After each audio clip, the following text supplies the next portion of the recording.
नमस्कार मित्रांनो, आज आपण पाहणार आहोत इयत्ता चौथी शिष्यवृत्ती परीक्षा एप्रिल 2026चा पहिला पेपर मराठी आणि गणित. तर माझ्याकडे आलेला संच आहे संच ए आणि याप्रमाणे आपण सध्या त्याची उत्तरं पाहणार आहोत. नेमकं प्रश्नांची उत्तरं काय येतात ते आपण या ठिकाणी पाहूया. तर मित्रांनो, सुरुवात करूया. ए संच आहे इयत्ता चौथी एप्रिल 2026. तर पहा, खालील वाक्यातील उद्देश भाग ओळखा असा पहिला प्रश्न आहे. तर स्वच्छ केलेल्या फरशीचे मोठे चौकोन जणू त्याचीच वाट पाहत थांबले होते असा हा प्रश्न आहे. त्यातला उद्देश आपल्याला या वाक्यातला शोधायचा आहे. तर उद्देश आहे स्वच्छ केलेल्या फरशीचे मोठे चौकोन, म्हणजे पर्याय क्रमांक 1. दुसरा प्रश्न आहे, या वाक्याचा आपल्याला अर्थ शोधायचा आहे. ज्या शब्दाला अधोरेखित केला आहे तो, माळा आवरताना आईला खूप साऱ्या माळा सापडल्या. माळा आवरताना म्हणजे काय? घराचा माळा म्हणजे घराच्या वरचा भाग, पर्याय क्रमांक 1. प्रश्न तिसरा, पुढीलपैकी प्रत्यय घटित नसलेला शब्द कोणता? प्रत्यय घटित नसलेला शब्द आहे मित्रांनो परोपकार. बाकीचे तिन्ही प्रत्यय घटित नसलेले शब्द आहेत. त्यानंतर प्रश्न आहे बाबा चौथा, खालील शब्दकोशातील क्रमानुसार लावल्यास उजवीकडून तिसरा शब्द कोणता येईल? तर उजवीकडून तिसरा शब्द आहे उन्नती, पर्याय क्रमांक 3.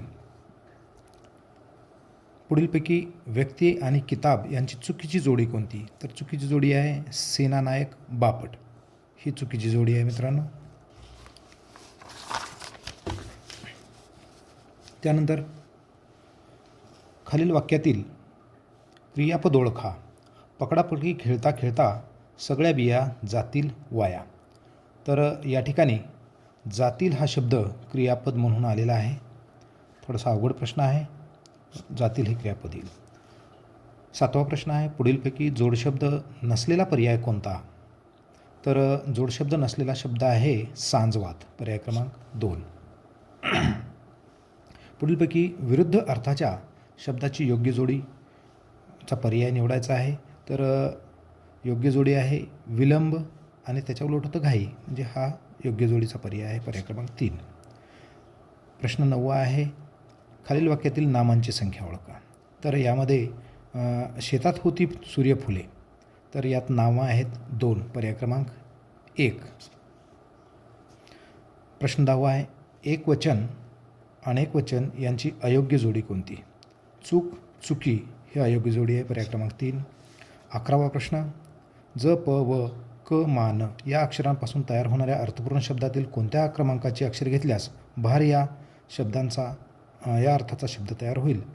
तर यापासून तयार होणारा जो शब्द आहे तर वजन मापक असा शब्द तयार होतो आणि भार म्हणजेच वजन म्हणजेच 1 2 3 म्हणजे अर्थपूर्ण शब्दाचा 1 2 3 म्हणजे पहिल्या दुसऱ्या आणि तिसऱ्या या अक्षरांपासून भार अर्थाचा शब्द तयार होतो, म्हणून पर्याय क्रमांक 2 आहे.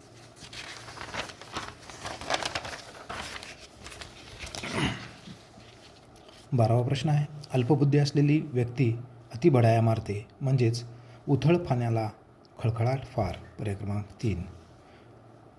प्रश्न 13वा आहे, खालील वाक्यातील अधोरेखित शब्दांसाठी योग्य शब्द पर्यायातून निवडायचा आहे. कधी गावातून कधी शेतातून जाणाऱ्या लहान वाटेवरून माझी सर्व जनावरे बिनचुकता गोठ्याकडे परत येतात. म्हणजे गावातून जाणारी किंवा शेतातून जाणारी लहानशी वाट म्हणजे ती असते पायवाट, म्हणजे पर्याय क्रमांक 1.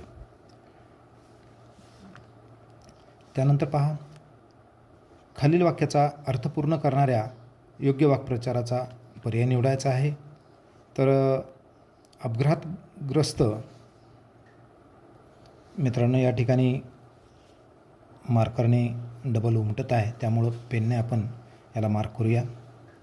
14वा प्रश्न, अपघातग्रस्त वाहनातील सर्व लोक सुखरूप असल्याचे समजतात सर्वांचा जीव भांड्यात पडला असं यायला पाहिजेत, म्हणून पर्याय क्रमांक 2 हे उत्तर आहे. त्यानंतर इथे उतारा दिलेला आहे मित्रांनो. तुम्ही उतारा वाचलाच असाल तर आपण डायरेक्ट उत्तर पाहूया. उतार्यानुसार पुढीलपैकी कोणते विधान अयोग्य आहे? तर भिजवलेली डाळ खाल्ल्याने पक्षी थोडा तरतरीत झाला, हे वाक्य अयोग्य आहे. पर्याय क्रमांक 3. 16वा प्रश्न. पुढीलपैकी कोणते विशेषण पक्ष्यासाठी आलेले नाही? तर चिमुकला हे विशेषण पक्ष्यासाठी आलेलं नाही आहे. सुंदर आले, तरतरीत आले, निळा आलेला आहे. त्यानंतर 17वा प्रश्न आहे. पुढीलपैकी कोणत्या शब्दाचा समान अर्थाचा शब्द उतार्यात आलेला आहे? तर हळू, म्हणजेच इथे शब्द आला पहा अलगद. अलगद उचलून घरी नेले, तर हळू शब्दासाठी अलगद हा शब्द आलेला आहे, म्हणून पर्याय क्रमांक 4. त्यानंतर इथे कविता दिलेली आहे 18 ते 20 प्रश्नांसाठी. 18वा प्रश्न पाहूया. कोकणची राणी कोणाला म्हटले आहे? तर कोकणची राणी रेल्वेला असं म्हटलेलं आहे, रेल्वेला संबोधलेलं आहे. त्यानंतर पुढीलपैकी विशेषण विशेष्य यांची अयोग्य जोडी कोणती? डौलानं घाट वळणे ही जोडी जुळणारी नाही आहे, म्हणून अयोग्य जोडी आहे. बाकी न्यारी चव, दाट राई, हिरवीगार शिवार हे योग्य आहे. पर्याय क्रमांक 1 याचं उत्तर आहे. 20वा प्रश्न. डोंगरची काळी मैना. डोंगरची काळी मैना थोडंसं संदिग्ध होतं मित्रांनो, तरी देखील आपण सांगूया जांभळाला डोंगरची काळी मैना रानमेवा असं म्हणतात, म्हणून पर्याय क्रमांक 2 हे उत्तर येईल. प्रश्न 21वा. खालील आकृतीतील रिकाम्या जागी कोणत्या पर्यायातील सर्व अक्षरे अनुक्रमे घेतल्यास सर्व उभे अर्थपूर्ण शब्द तयार होतील? तर या ठिकाणी पर्याय क्रमांक 4 प्रमाणे जर अक्षरे घेतली तर शब्द तयार होतात वदन, दरड, धोपट आणि नजर. पर्याय क्रमांक 4 हे योग्य उत्तर आहे. प्रश्न 12वा. पुढील वाक्यातील रिकाम्या जागी योग्य शब्दसमूह शब्द निवडा. बेटावर अडकलेल्या लोकांना घेऊन जहाजांचा टिंबटिंब किनाऱ्याकडे निघाला. जहाजांचा काफिला असतो मित्रांनो, म्हणून पर्याय क्रमांक 1 उत्तर. 23वा आहे. पुढील वाक्यातील रिकाम्या जागी योग्य अलंकारिक शब्द. काशीनाथच्या जुनाट दुखण्यावर वैद्य बुवांनी टिंबटिंब औषध शोधले, म्हणजे कोणते? योग्य औषध शोधले म्हणजेच रामबाण औषध शोधले. पर्याय क्रमांक 2. 24वा आहे. दिलेल्या वाक्यातील काळ ओळखून त्याच काळातील वाक्य पर्यायातून निवडा. सशांना पाहून गुंजा आपले गाल फुगवतील, म्हणजे भविष्यकाळी वाक्य आहे. या ठिकाणी भविष्यकाळी वाक्य आहे. आपण संध्याकाळी बाहेर जाऊ, म्हणजेच पर्याय क्रमांक 3 हे उत्तर आहे. त्यानंतर 25 बघा. खालील वाक्यात एकूण किती विरामचिन्हे आलेले आहेत? तर या ठिकाणी 4 विरामचिन्हे आलेले आहेत. स्वल्पविराम, अवतरण चिन्ह, प्रश्नार्थक चिन्ह. तर असे हे 4 प्रकारचे आलेले आहेत मित्रांनो.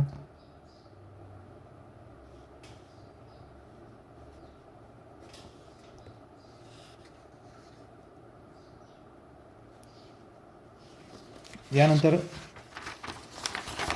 पुढचं पाहूया गणित विभाग 2. गणित 26वा प्रश्न आहे. आकृतिबंध पर्याय 3 क्रमांकाप्रमाणे येईल. 27वा प्रश्न आहे. स्वातंत्र्य दिनाला शुक्रवार असल्यास त्या महिन्यात कोणते वार 5 वेळा येतील?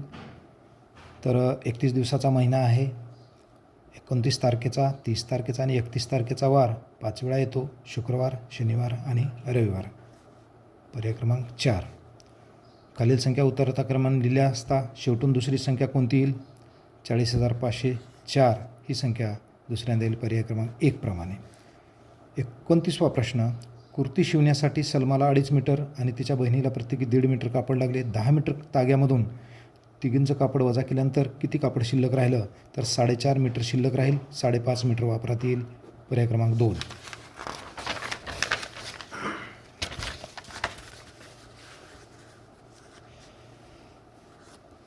तर या ठिकाणी अपूर्णांक दिलेला आहे. हे दिलेले अपूर्णांक उतरत्या क्रमाने लावल्यास पहिले आणि शेवटच्या अपूर्णांक अनुक्रमे कोणता येतील? तर 8/3 आणि 1/3 असे हे अनुक्रमे उत्तर येईल. पर्याय क्रमांक 4. 1 ते 100 संख्येमध्ये 1 व 2 यापैकी कोणता अंक जास्त वेळा आलेला आहे आणि कितीने आलेला आहे? तर 1 हा अंक 1ने जास्त आहे, कारण 1 हे 21 वेळा येतं, 2 हे 20 वेळा येतं, म्हणजे 1 हा अंक 1ने 1 वेळा जास्त आहे. त्यानंतर 32वा बघा. फुली आणि ह्या चौरसाच्या ठिकाणी कोणते अंक येतील? तर आपण करून पाहिल्यानंतर पहा मित्रांनो, 7 आणि 8 हे अंक या ठिकाणी फुलीच्या जागी 7 आणि ह्या चौकटीच्या ठिकाणी 8 असे हे अंक येतील, म्हणून पर्याय क्रमांक तर 1 पर्याय येईल मित्रांनो. खालील आकृतीचे शिरोबिंदू मोजून लिहा. तर 33व्या प्रश्नाचं उत्तर आहे 10 शिरोबिंदू येतात मित्रांनो. त्यानंतर 34वा प्रश्न पाहूया. पटांगणात संगीत कवायतीसाठी विद्यार्थी उभे केलेले आहेत. एक अंकी सर्वात मोठ्या विषम संख्येइतक्या ओळी आहेत व प्रत्येक ओळीमध्ये 2 अंकी सर्वात लहान विषम संख्येइतकेच विद्यार्थी आहेत.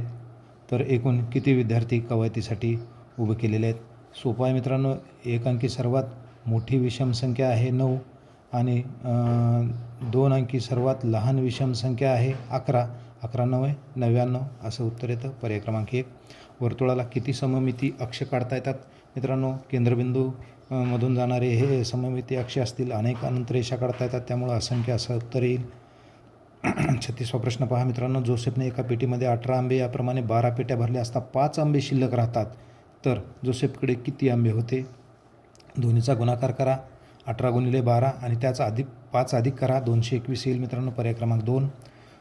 सुमेधने जेवढे मित्र आहेत तेवढेच पेन प्रत्येक मित्राला वाटले असतील तर त्याने पुढीलपैकी एकूण किती, म्हणजे त्याच संख्येचा गुणाकार त्याशी, म्हणजे वर्गसंख्या कोणती आहे पहा. पर्याय क्रमांक 4 49. 7 मित्र 7 पेना प्रत्येकी दिल्या. 38वा प्रश्न आहे मित्रांनो. 9 5 0 4 1 ह्या अंकांची पुनरावृत्ती न करता 5 अंकी लहानात लहान संख्या अमेने अशी लिहिलेली आहे. 10,459. सफाने अशी लिहिलेली आहे पहा इथं. आता हे 0 दिलेलं आहे 10,000 ठिकाणच्या ठिकाणी, म्हणून 1,459 असंच होईल. तन्वीनं मात्र अगदी बरोबर लिहिलेलं आहे.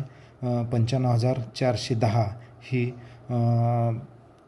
डबल अंक न घेता 5 अंकी लहानात लहान संख्या आहे. दिलेले अंक उतरत्या क्रमानं मांडणे. सोपा प्रश्न आहे मित्रांनो. उत्तर येतं 2 तन्वी. 41वा प्रश्न आहे मित्रांनो. शालेय सहलीसाठी 37 विद्यार्थ्यांनी प्रत्येकी 455 रुपये जमा केले. त्यातील 12,000 रुपये एस टी महामंडळाला भरले. तर इतर खर्चासाठी किती शिल्लक राहिले? दोन्हीचा गुणाकार करा. 37 × 455 आणि जो काही गुणाकार येईल त्यातनं 12,000 वजा करा. मग उरलेली रक्कम राहील ती इतर खर्चासाठी, म्हणजे 4,835 रुपये. पर्याय क्रमांक 2. त्यानंतर पुढचा प्रश्न आहे 40वा. आकृतिबंध 100 99 97 94 90. तर पुढं येईल 85 79 72. उतरता क्रम लागलेला आहे. 1 ने कमी, 2 ने कमी, परत इथं 3 ने कमी, इथं 4 ने कमी, आता 5 ने, 6 ने, 7 ने असं होत जाईल मित्रांनो. पर्याय क्रमांक 3. 41वा प्रश्न बघा. 4/7 या अपूर्णांकापेक्षा खालीलपैकी कोणता अपूर्णांक मोठा आहे? तर 4/3 हा अपूर्णांक मोठा येईल. पर्याय क्रमांक 4. 42वा प्रश्न. एका विज्ञान केंद्राला जुलै महिन्यामध्ये 14,456 व ऑगस्ट महिन्यात 19,656 विद्यार्थ्यांनी भेट दिली. तर दोन्ही महिन्यात मिळून किती विद्यार्थ्यांनी भेट दिली? दोन्हीची बेरीज करायची. सोपा आहे अगदी. 34,112 विद्यार्थ्यांनी भेट दिलेली आहे. 43वा प्रश्न. शीतलने 5 दशहजार, 1 एकक, 9 दशक आणि 4 शतक ही संख्या अशी लिहिलेली आहे. तर तिने लिहिलेली संख्या आणि मूळ संख्या या दोन्हीमध्ये फरक कितीचा आहे? तर फरक येतो मित्रांनो, दोन्हीची वजाबाकी केल्यानंतर 45,000चा फरक येतो. पर्याय क्रमांक 2 असं उत्तर येईल. 44वा प्रश्न आहे. खालील उदाहरणामध्ये या चौकटीच्या ठिकाणी कोणता अंक येईल? तर चौकटीच्या ठिकाणी आपण 7 ठेवल्यानंतर हा भागाकार अगदी योग्य तयार होईल. पर्याय क्रमांक 2 7. यानंतरचा प्रश्न क्रमांक आहे 45. तर पहा मित्रांनो, एका कंपनीने एका दिवसात 3 चाकी 14 आणि 4 चाकी काही वाहनं बनवलेली आहेत. सर्व वाहनांच्या चाकांची एकूण संख्या 146 असल्यास 4 चाकी वाहनांची संख्या किती असेल? 14 × 3 करा. 14 त्रिकम 42. 146 मधून 142 वजा करा आणि आलेली संख्या असेल, त्याला 4ने भागा, कारण ते 4 अंकी आहे. तर 26 वाहनं येतील. पर्याय क्रमांक 4 असं उत्तर येईल. 46वा प्रश्न आहे. श्रीकांतने 16 पोती झेंडूची फुले विकलेली आहेत. 33,600 रुपये त्याला मिळालेत. तर या ठिकाणी मुद्दाम चकवण्यासाठी 16 पोती दिले मित्रांनो. याचं काही इथं आपल्याला देणं घेणं नाही आहे. 1 किलो फुलाची किंमत 60 रुपये आणि रुपये त्याला मिळालेले 33,600. तर 33,600ला 60 भागा, 560 येईल, म्हणजे 560 किलो फुलं त्यानं विकलेली आहेत. पर्याय क्रमांक 3. कॉलेजच्या उपहारगृहामध्ये रविवारी सकाळी विद्यार्थिनींनी खाल्लेले पदार्थ चित्ररूप माहितीच्या रूपामध्ये दिलेले आहेत. एक चित्र म्हणजे 7 असं गृहीत धरून या ठिकाणी आपल्याला उत्तर काढायचे आहेत मित्रांनो. प्रमाण इथे या ठिकाणी दिलेलं आहे. कांदे पोहे आणि मसाला डोसा खाणाऱ्या विद्यार्थिनींची एकूण संख्या, कांदे पोहे खाणाऱ्या 4 आहेत आणि मसाला डोसा खाणारे आहेत 5. ते 4 म्हणजेच 7 प्रमाणे 7 चोक 28 आणि मसाला डोसा 5, 5 7 35, 28 आणि 35 63 होतं. पर्याय क्रमांक 2. याच प्रमाणे मित्रांनो आपल्याला पुढचे 2 प्रश्न सोडवायचे आहेत. कांदे पोहे आणि उपमा खाणाऱ्या विद्यार्थिनींची संख्या इडली चटणी व मसाला डोसा खाणाऱ्या विद्यार्थिनींच्या संख्येपेक्षा कितीने कमी अथवा जास्त आहे? तर 42ने कमी आहे मित्रांनो. पर्याय क्रमांक 1. उपहारगृहामध्ये विद्यार्थिनींनी कोणता पदार्थ सर्वात कमी खाल्ला? सोपा आहे मित्रांनो, उपमा. इथं चित्रामध्ये पाहिल्यानंतर तुमच्या लक्षात येईल उपमा खाणारी कमी संख्या आहे. 50वा प्रश्न आहे. खालीलपैकी अपूर्णांकापैकी समच्छेद अपूर्णांक ओळखायचा आहे. समच्छेद अपूर्णांक 4/5 आणि 6/5 हा आहे पर्याय क्रमांक 4. 51वा प्रश्न आहे. आयताचे व चौरसाचे क्षेत्रफळ समान असून ते 64 चौरस सेंटीमीटर आहे. जर आयताची लांबी 16 असेल तर आयताची रुंदी किती? लांबी 16 आहे. आयताच्या क्षेत्रफळाचं सूत्र आहे लांबी गुणिले रुंदी. तर 16 चोक 64 होतं, म्हणून 4 ही त्याची रुंदी राहील. म्हणून पर्याय क्रमांक 2 हे उत्तर. खालील आकृतीची परिमिती काढा. कडेच्या बाजूची म्हणजे बाह्य बाजूंची बेरीज म्हणजेच परिमिती असते. तर ही बाह्य बाजूंची बेरीज येते 3 + 3 + 4 + 3 + 4 17 येते मित्रांनो. पर्याय क्रमांक 4. 53वा आहे. सूरजने 96ला 6ने भागण्याऐवजी 16ने भागले तर त्याचा भागाकार कितीने चुकला? तर 96ला 6ने भागण्याऐवजी 16ने भागलं तर 16 की 96 म्हणजे 10चा फरक येईल. पर्याय क्रमांक 2 असं उत्तर येईल. आसाममध्ये 5719 हत्ती आहेत. आसामपेक्षा 3965 जास्त हत्ती मेघालयामध्ये आहेत. तर मेघालयामध्ये किती हत्ती आहेत? तर या दोन्हीची बेरीज केल्यानंतर आपल्याला हे उत्तर सापडेल मित्रांनो. पर्याय क्रमांक 4 प्रमाणे 9684 एवढी हत्तींची संख्या आहे. 55वा प्रश्न आहे. सुहासने फ्रीज खरेदी करण्यासाठी दुकानदाराला 64,389 रुपयाचा धनादेश दिला. धनादेशावरील ही रक्कम त्याने अक्षरात लिहिलेली आहे. ती कशी लिहायला पाहिजेत? तर पर्याय क्रमांक 3 प्रमाणे लिहायला पाहिजे. 64,389. पर्याय क्रमांक 3 हे योग्य आहे. 56वा प्रश्न आहे. शबनमने प्रवासासाठी विमान आणि रेल्वे असे 2 पर्याय विचार केला. विमानाचं तिकीट आहे 13,756, रेल्वेचं तिकीट आहे 2,398. तर रेल्वेच्या तिकिटापेक्षा विमानाचं तिकीट कितीनं जास्त आहे काढायचं आपल्याला. तर 11,358 रुपयाने ते जास्त आहे. खालील आकृत्यांमधील कोणत्या आकृतीतील रंगवलेला भाग हा छेदाधिक अपूर्णांक दर्शवतो? तर या आकृतीचा अपूर्णांक छेदाधिक दर्शवतो. थोडंसं अवघड आणि किचकट प्रश्न आहे, तरी देखील उत्तर 8 येईल मित्रांनो. यामध्ये काही चुका जर आढळल्या असतील तर मला निश्चितप्रमाणे कॉमेंटमध्ये सांगा. 58वा प्रश्न आहे. शाळेतील परसबागेला पाणी घालण्यासाठी शिवमला 15 मिनिटे, सीमाला पाव तास, सोनालीला 900 सेकंद. 15 मिनटं म्हणजेच पाव तास म्हणजेच 900 सेकंद असतात मित्रांनो. तिन्हीचं कॅल्क्युलेशन करून पहा. राहुलला अर्धा तास लागतो. मग या ठिकाणी अर्धा तास म्हणजेच 30 मिनिटं लागतात, म्हणजे राहुलला जास्त वेळ लागतो. तर सर्वात जास्त वेळ पाणी घालायला कोणाला वेळ लागतो? तर राहुलला लागतो. पर्याय क्रमांक 2 हे उत्तर आहे. दिलेल्या वर्तुळात व्यास व त्रिज्या यांची संख्या अनुक्रमे किती? व्यास आणि त्रिज्या यांची अनुक्रमे संख्या आहे. व्यास आहे 2 या आकृतीमध्ये आणि त्रिज्या आहेत एकूण 6, म्हणून पर्याय क्रमांक 4. खालीलपैकी कोणत्या आकृतीमध्ये घड्याळात 2 काट्यांमध्ये विशालकोन झालेला नाही आहे? 60वा प्रश्न आहे. ह्या या आकृतीमध्ये विशालकोन झालेला नाही, लघुकोन झालेला आहे. पर्याय क्रमांक 3 हे उत्तर आहे. दिलेल्या आकृतीमध्ये रेषांवर जर घड्या घातली तर कोणती त्रिमितीय आकृती तयार होईल? तर ह्याचा घन तयार होईल मित्रांनो. अप्रमाण. पर्याय क्रमांक 2 असं उत्तर आहे. मित्रांनो, व्हिडिओला लाईक करा, आवडला असेल तर शेअर करा, चॅनल सबस्क्राईब केलं नसेल तर सबस्क्राईब करा. राणी चेन्नम्मा 62वा प्रश्न. राणी चेन्नम्मा एक्सप्रेसची स्टेशनवर येण्याची वेळ सोमवारी मध्यान्होत्तर 8 वाजताची होती. ती गाडी 5 तास उशिरा आली, तरी 8 आणि 5 13 म्हणजेच 1 वाजता आली. तर ती 1 वाजता कधी आली? सोमवारी मध्यान्होत्तर म्हणजे रात्री 8ची ही गाडी आहे आणि मध्यान्होत्तर म्हणजे दुपारनंतर ती आलेली आहे. म्हणजे मध्यान्हपूर्व 1ला आलेली आहे. म्हणजे मंगळवारी 1ला मध्यान्हपूर्व म्हणजे दुपारच्या अगोदर म्हणजे रात्रीच्या 1ला ती पोचणार आहे. पर्याय क्रमांक 4 प्रमाणे. 63वा प्रश्न आहे. मेघाकडे 50च्या, 100च्या, 200च्या आणि 500च्या नोटा आहेत.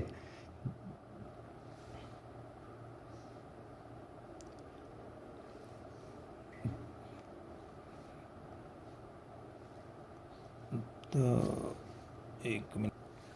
मेघाकडे 50, 100, 200 आणि 500 नोटांची संख्या समान आहे. त्यांची एकूण रक्कम आहे 3400. तर तिच्याकडे प्रत्येक प्रकारच्या नोटा 4 आहेत मित्रांनो. आपण इथं गणित करून पाहिल्यानंतर लक्षात येईल. 500च्या 4 नोटा, 200च्या 4 नोटा, 100च्या 4 नोटा आणि 50च्या 4 नोटा. तर प्रत्येक प्रकारची नोट 4 आहे. परंतु तिच्याकडे एकूण किती नोटा आहेत? तर प्रत्येक 4 म्हणजे 4 प्रकारच्या नोटा आहेत. 4 चौक 16 म्हणजे 16 नोटा तिच्याकडं आहेत. पर्याय क्रमांक 1 असं उत्तर येईल या ठिकाणी. 64वा प्रश्न आहे. सानियाकडे 1 रीम कागद आहे. तिला प्रत्येक फाईलमध्ये 1 दस्ता ठेवायचा आहे. तर सर्व कागद ठेवण्यासाठी तिला किती फाईल लागतील? 1 रीम म्हणजे 20 दस्ते. 1 दस्ता एका फाईलमध्ये म्हणजेच 20 दस्ते, 20 फाईल तिला लागतील. पर्याय क्रमांक 3 प्रमाणे. 65 आहे. एका इष्टिकाची तिला कापून तिचे 2 समान भाग केले. घनामध्ये रूपांतरित होते. दोन्ही घनांच्या कडांची संख्या आणि इष्टिका चित्तींच्या कडांच्या संख्येबाबत खालीलपैकी कोणतं विधान सत्य आहे? तर घनाच्या कडांची संख्या होते 12 आणि इष्टिका चित्तीच्या देखील कडांची संख्या होते 12. परंतु या ठिकाणी 2 घन तयार झालेले आहेत. मग 12 आणि 12 24 कडा होतात ह्या दोन्ही घनांच्या मिळून आणि इष्टिका चित्तीचे 12च होतात. म्हणून पर्याय क्रमांक 2 घनांच्या कडांची संख्या इष्टिका चित्तीच्या कडांच्या संख्येपेक्षा 12ने जास्त आहे. ओके. 65. मित्रांनो, व्हिडिओ आवडला असल्यानंतर लाईक करा, सबस्क्राईब करा. 66वा प्रश्न आहे. खालील आकृतिबंधामध्ये पुढे येणारी चित्र कोणती? पहा, इथं आकृतिबंध पाहिल्यानंतर तुमच्या लक्षात येईल 1 आणि 2, 3 आणि 3, 6, 7 आणि 6 ह्या तिन्हीची बेरीज थोडक्यात सांगायचं म्हणजे 8 मध्यभागी धरलं तर 8 त्रिक 24, इथं 25, 26, 27 आहे, 26 त्रिक 78 आणि त्याचप्रमाणे आपल्याला पाहता येईल 79, 80, 81 आणि त्यांची बेरीज होते 240. पर्याय क्रमांक 3 प्रमाणे. 67वा प्रश्न आहे. 2026ला शिक्षक दिन शनिवारी येत असल्यास त्याच वर्षाचा बालदिन कोणत्या वारी येत असेल? शिक्षक दिन आणि बालदिन हे एकाच वारी येत असतात. 7च्या टप्प्यानुसार किंवा फरकानुसार या दिवसांचं अंतर आहे. त्यातलं मित्रांनो कुठलंही वर्ष असू द्या, वार तोच येईल शिक्षक दिन आणि बालदिना दिवशी, म्हणजेच शनिवार आहे तर इथं देखील शनिवारच येईल. पर्याय क्रमांक 4. 68वा प्रश्न आहे. 3/4 हा अपूर्णांक खालीलपैकी कोणत्या स्वरूपात लिहिला असता चुकीचा ठरेल? तर 3 अधिक 1/4 ह्या पद्धतीने जर लिहिला तर त्याचं सममूल्य अपूर्णांक 3/4 सारखं येणार नाही. म्हणून पर्याय क्रमांक 2 हे उत्तर आहे. बाकीचे तिन्ही पण सममूल्य आहेत, सारखे आहेत. 69वा प्रश्न पहा मित्रांनो. खालीलपैकी दिलेल्या पर्यायामध्ये कोणता पर्याय आकृतीतील अपूर्णांक दर्शवित नाही? 1, 2 आणि हे अर्धा म्हणजे 2.5 आहे. 2.5 बरोबर आहे. 2.1/2 हाही 2.5च दर्शवतो आणि 2 पूर्ण आणि अर्धा हाही 2.5 दर्शवतो. 1.5 म्हणजे ही आकृती 1.5 दर्शवित नाही. 1 आणि अर्धा म्हणजे 1.5 असतं. म्हणून आपलं जे उत्तर आहे ते पर्याय क्रमांक 1 आहे. 70वा प्रश्न. आईने अर्धा लिटर आवळा सरबत एका बाटलीमध्ये याप्रमाणे 4 बाटल्या भरल्यानंतर पाव लिटर सरबत शिल्लक राहिलं. 4 बाटल्यात भरलं म्हणजे 2 लिटर भरलं आणि पाव लिटर शिल्लक राहिलं म्हणजे त्याच्याकडं आईकडं किती सरबत बनवलं होतं? 2.25 लिटर बनवलं होतं. पर्याय क्रमांक 3. 71वा प्रश्न आहे. खालील आकृतिबंधमध्ये पुढे येणारी चित्र कोणती? तर इथं चित्र बारकाईने पाहिल्यानंतर आपल्या लक्षात येईल मित्रांनो ही आकृती पुन्हा परत रिपीट होणारी आहे. पर्याय क्रमांक 1 प्रमाणे. म्हणून पर्याय क्रमांक 1 हे याचं उत्तर आहे. त्यानंतरचा प्रश्न क्रमांक 72 आहे. 1 ते 100 संख्यांमधील सर्वात मोठी मूळ संख्या ही सर्वात लहान मूळ संख्येपेक्षा कितीने मोठी आहे? सर्वात मोठी मूळ संख्या 97 आहे. सर्वात लहान मूळ संख्या 2 आहे. 97 - 2 म्हणजे 95 होईल. पर्याय क्रमांक 4. 73वा प्रश्न आहे. मनोजने बागेतून 5 किलो द्राक्षे काढली. अर्धा किलो द्राक्षे 3 पेट्यामध्ये भरली. पाव किलो द्राक्षे 2 पेट्यामध्ये आणि उरलेल्या द्राक्षाच्या 1 किलोच्या काही पेट्या भरल्या तर 3 किलो द्राक्षे उरतात मित्रांनो. म्हणून 1 किलो द्राक्षाच्या त्याने 3 पेट्या भरल्या. पर्याय क्रमांक 3 प्रमाणे. 74वा प्रश्न आहे. स्वराने गणित प्रावीण्य परीक्षेची 2 पुस्तके 175 रुपयांना विकत घेतली. दुकानदाराला तिने 500 रुपयाची नोट दिली. 2 पुस्तकं घेतलेली आहेत. प्रत्येकी हा शब्द लक्षात ठेवा. 175 आणि 175 म्हणजे 350 रुपये तिचा खर्च झालेला आहे. दुकानदाराने 150 रुपये परत द्यायला पाहिजेत. मग 50 रुपयाच्या नोटा दिल्या तर 50 रुपयाच्या किती नोटा दिल्या? 150 रुपये म्हणजे 50 रुपयाच्या 3 नोटा. पर्याय क्रमांक 1. 75वा प्रश्न शेवटचा प्रश्न आहे. दंडगोलाच्या कडांची संख्या कोपऱ्यांच्या संख्येपेक्षा टिंबटिंबने जास्त असते. 2ने जास्त असते. कारण का? कोपरे तर नाही आहेत दंडगोलाला. दंडगोल म्हणजे अशी आकृती येते. मग याला कोपरा तर नाही आहे. मग कडा फक्त 2 आहेत. तर 2ने जास्त म्हणून पर्याय क्रमांक 3 असं या ठिकाणी उत्तर येईल मित्रांनो. तर या ठिकाणी आपली ही 75 प्रश्नांची प्रश्नपत्रिका संपलेली आहे. तरी लक्षात ठेवा मित्रांनो, यानंतरचा पुढचा जो संच आहे इंग्रजी आणि बुद्धिमत्तेचा, तो लगेच आपण घेणार आहोत. तेही तुम्ही आवर्जून पहा. व्हिडिओ आवडला असल्यानंतर लाईक करा, शेअर करा, सबस्क्राईब करा. धन्यवाद.